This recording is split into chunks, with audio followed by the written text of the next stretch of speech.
All right, chat. I'm not gonna lie. We're gonna watch something that I feel like we need to watch because I feel like there's a lot of you guys that do the buy now, pay later thing, and we need to talk about this trap. So shout out Grant. I think we've watched one of his videos. I know we've watched it on stream. I might have uploaded it. Subscribe to the channel, by the way. Yeah, we might have watched one of his videos and uploaded it, but I don't remember. But we're gonna watch this one. So let's get it. I just used a loan to buy this burrito. It looks small here, but when you combine it with all of these other ones, there's an issue. You see, banks can't foreclose on my half-eaten burrito, and they also can't repo those concert tickets you used last weekend, but they need to be paid back. So what happens when all of these burrito loans fail? Do the buy now, pay later companies just go bankrupt? Does the entire market start to collapse? Or do things just move on? That is a good point though, because like, but they do get their money regardless. Like nothing happened. That's how them companies work. This isn't actually about burrito loans and DoorDash orders. This is about tricking you into spending more than you have. Yep. And trapping you in debt that's almost impossible to escape. 2019. Okay. This is the growth of buy now, pay later over the last 5 years. Honestly, I didn't know it has existed this, or actually, yeah, that's a lie. Never mind. There have been like buy now, pay laters like for a long time. And I guess like the one that we're talking about that I'm thinking of with like the, you buy like a burrito with it is more around here, but he's gonna talk about it. Right now, we're right here. Nearly 1 out of every 5 Americans has used buy now, pay later, and nearly 1 out of every 4 Americans. 2024. How old? Wrong keyboard. How old is this video? 2 days ago. Okay. It's just data he has missed a payment in the last year. But it gets worse when we look at each generation, because the younger it gets, the worse it gets. You see, these charts tell a story, and it's a story of how our psychology has been tricked into thinking pay in 4 is the ultimate solution. After all, buying things with borrowed money is not a new concept. The credit card has been around for over 70 years. But the thing with the credit card, and I paused before you could even say it. That's once a month. These pay in 4s, you're having to pay 4 times for something. So it's like, it's too many payments to keep track of. So you just forget, oh, I bought this $400 thing. So I don't really have these $300, even though I only made one payment. I only have whatever the amount is. I do not have this 300. People don't realize that and spend more money. Buy now, pay later isn't a credit card, or is it? There's a couple important distinctions to make before we continue this conversation. A credit card is a revolving line of credit. Sounds complicated, but it's like opening a tab at a restaurant. As you buy more drinks and more food, your tab gets bigger and bigger. Then at the end of the night, you pay the entire tab altogether. But in this case, the tab doesn't go away. It just zeroes out until the next time you come in. And for every day that you don't pay, a fee is added to your bill for interest. And that interest compounds, meaning it gets bigger and bigger every day. But buy now, pay later is different. Say you buy a pizza. That's one receipt. Then you want dessert. That's another receipt. And on it goes. But unlike a credit card, you don't pay for these all together. Each item is on its own bill, due at its own time. Think of these all like tiny little loans for individual products. And when you pay it off, the loan disappears. Unlike a credit card, buy now, pay later is not a revolving line of credit. So every time you purchase something new, a new receipt is added to your table, which is very important when it comes to your credit report. But for that to make sense, we first need to understand why buy now, pay later is growing so fast. Because it wasn't actually built for us. Sure, the CEOs and marketers want to look like they're empowering the consumer, but these programs were created with one purpose: get people to spend more money, which is where the psychology comes in. You see, retail stores are constantly looking for new ways to disconnect the feeling of money leaving your pocket while you're purchasing something. Originally, when you paid with cash, you felt that loss immediately. So the thing you were buying that's something people say, like, I like paying with cash because you understand, like, this cash is going away. Like, I've felt it before, like with my card, like paying with my card for like the first couple of times, I was like, wow, like that's money. And then like paying with a credit card, it's kind of like, oh, this money isn't gone quite yet, but it's gone at the end of the month. And then like paying with my phone was even worse. Paying with your watch gets even worse because it's like, oh, let me just tap my watch, like you get really disconnected really fast. And that's what companies want you to do. That's why this Klarna, this Pay in 4, that's why it's so deadly. For that pain. Then stores began accepting checks. Instead of handing over cold hard cash, you just wrote it down on a piece of paper. Thus, you didn't feel the pain as much as cash, but you still felt it. So the credit card came along. You could shop all day long swiping your little piece of plastic and your bank account wouldn't look any different. But there was a problem, one that we all look at. When you look at something like this, where is your vision drawn? If I had to guess, it went something like this: image, price, name. And that price is exactly what brands don't want you to see. Because when you get to he's gonna talk about phone brands and how you never see the full price unless you're on Apple or you're on Amazon, whatever, because all the phone companies just put 28 whatever, and you have to know what you're doing. You have to calculate it in your head what you're actually paying. Check out and you see that full amount, you start to experience that pain we were just talking about. But Pay in 4 solves that problem. Instead of seeing that you owe $100 right now, you have the option of paying $25 today and getting the exact same product. Psychologically, you now think you are saving $75, so it becomes a no-brainer to buy it today. At least that's the goal. And according to this study, it's actually working. Consumers have consistently spent more money when using Buy Now, Pay Later compared to a standard payment method, which means 57% of Americans using Buy Now, Pay Later are doing so because they're trying to buy something they can't afford. And when you can't afford something, you don't pay the bills when they come due. In 2025, 41% of Buy Now, Pay Later loans had a missing or late payment. That's up almost 10% compared to 2024, which leaves me wondering, how do businesses like Klarna and Affirm expect to survive if almost half of their users aren't paying off their loans? The same way credit card companies do. They have a backup plan. But we don't get a backup plan for our own debt, which is why it's so important to have a strategy to actually pay off what you owe. You might think that Buy Now, Pay Later programs like Klarna or Affirm are simple businesses.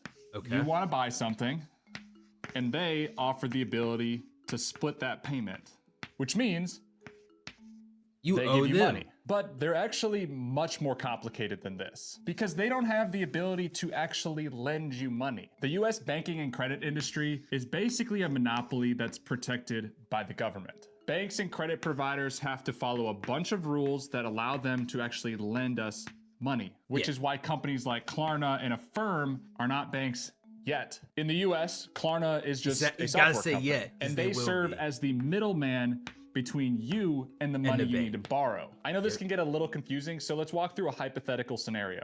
Pretend that you have $1 million that you don't know what to do with, and I come to you with an offer. My friend Billy over here needs $100, and he's willing to pay me 25% interest on that $100, but I don't have the cash to give it to him. So I'm coming to you to offer you this deal. You give me the $100 today, and in exchange, you'll receive the interest from Billy. Basically, you will make a profit of $25 for loaning me that $100 today. But the important piece they made is the that profit, you not trust me to only bring you good deals. We have a good relationship, and this isn't the first loan we've done before. So for the most part, you know you're getting your $100 back and $25 profit, which means it's a no-brainer for you to hand out a small piece of your bank account to receive a profit. Now, I'm a popular guy, and I know a lot of other Billys who need loans. But it doesn't matter if you trust Billy or any of the other people I'm creating loans with to actually pay them back. You only care about me and the trust you have in me to create a good loan with someone who will pay us back.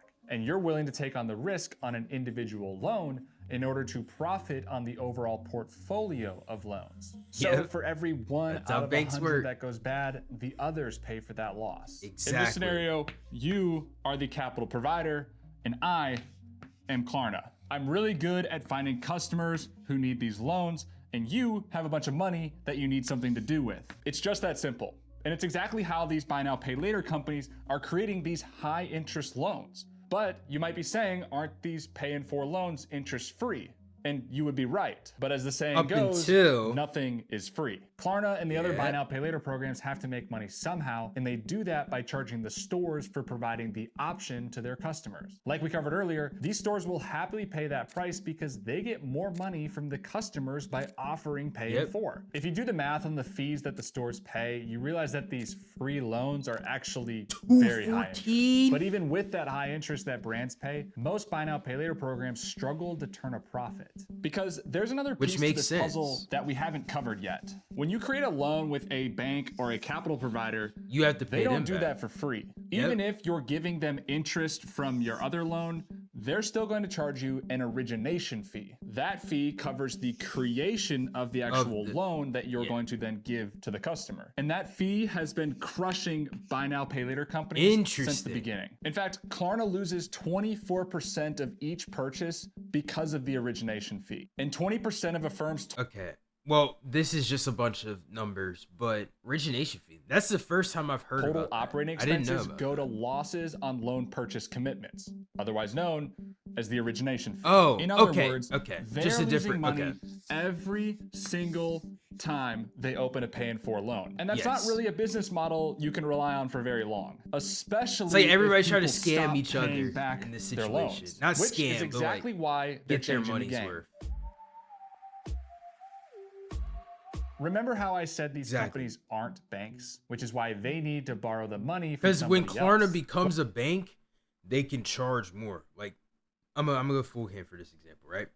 When Klarna becomes a bank, they don't have to go to an actual bank, say like, let's just say Chase for this example, right? They don't have to pay the fee, the origination fee, as he just said, to Chase. They can now just make loans themselves. So, but still have that buy now, pay later, mentality and stuff to separate themselves.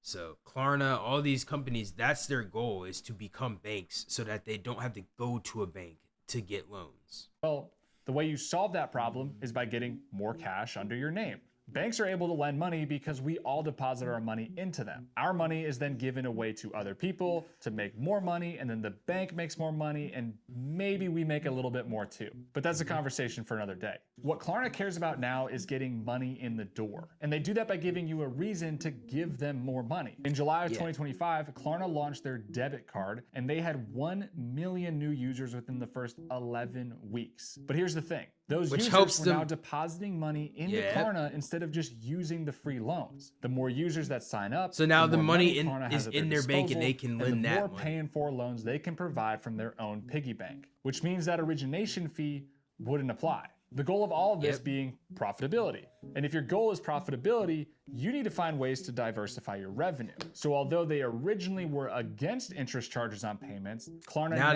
gives you the ability to pay over time for a fee ranging anywhere from 0 to, I don't know, how does 36.99% so high. Yeah. And as shocking as it might seem, this is the fastest growing revenue chunk for Klarna's business, growing 244% it's the most traditional bank over the last year, because they understand something that most people don't realize. If they can get you in the door with their free pay in 4 plans and maybe lose a little bit of money at first, but then give you a way to extend your payments even further, now it becomes a profitable business. But if the majority of people are missing their payments, buy now, pay later companies. It's so funny because I was gonna say that at the beginning. The capital providers that lent them the money in the first place. On top of that, most of these buy now, pay later loans are repackaged as a portfolio of loans to the open market. Other investment funds will then buy them in order to earn that interest that we talked about earlier. And some of these funds are filled with pension funds. In other words, people's retirement accounts.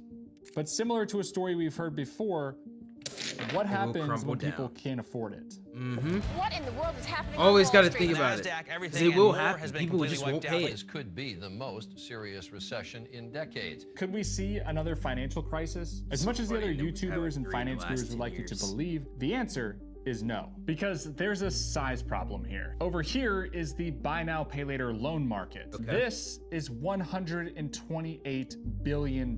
Which is a lot of money. Here is the total household debt market. And this one is $18.8 trillion, which means this whole tower is less than 1 block on this side. So even if this entire block fails and all of the buy now, pay later loans go bad, the market doesn't really react. Sure, there would be some collateral damage, but to say this would cause a meltdown similar to the 2008 financial crisis is a bit overblown. To put it into perspective, housing debt makes up 70% of this tower. So when that went bad,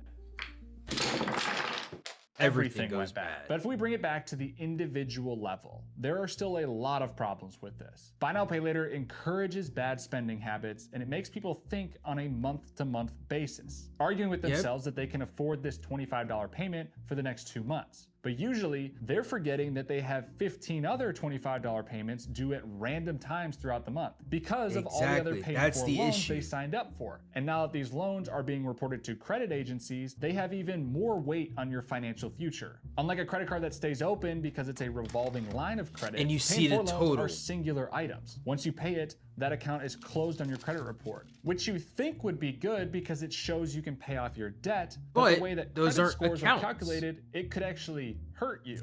15% of your credit score is dictated by the length of credit. This means the longer you have a credit card or a mortgage, your length of credit will improve. But if you rely on buy now, pay later loans and constantly close out those accounts, your length of credit will never grow and your score won't go up. A lot of people think that paying off a buy now, pay later loan will increase their credit, but it doesn't actually do much. And if you start missing payments, you might not get that apartment you want, or you might be paying double in insurance because you have 30 microloans for useless things you can't afford. After all, buy now, pay later companies target lower income people with little to no financial education because they know what they're doing. They know that most people with financial education would know to never touch this. They offer them complex credit products, but call them nice, easy names like Pay in 4 or Pay Over Time as a way to trap you in their system. And now they even offer it on rent payments, even though a rent payment is already a payment on your 12-month lease. So you shouldn't need to make a payment on the payment.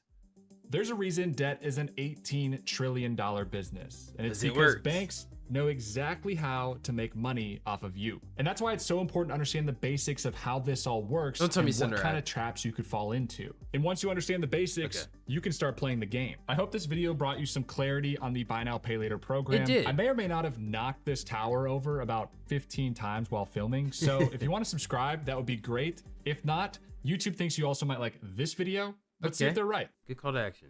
Nice little video. Nice little video chats. Nice little video chats. Hey, man. Sub to the YouTube, you know. Follow the Twitch, StoryofMike with 2 eyes. I'm live pretty much every single day. Haven't missed a day in like 600 something days. Or I think it's closer to 900 now. So yeah, come through. Probably playing Madden or something. Probably talking. Probably reacting, you know. So come through. And yeah, I will see you guys later. Peace.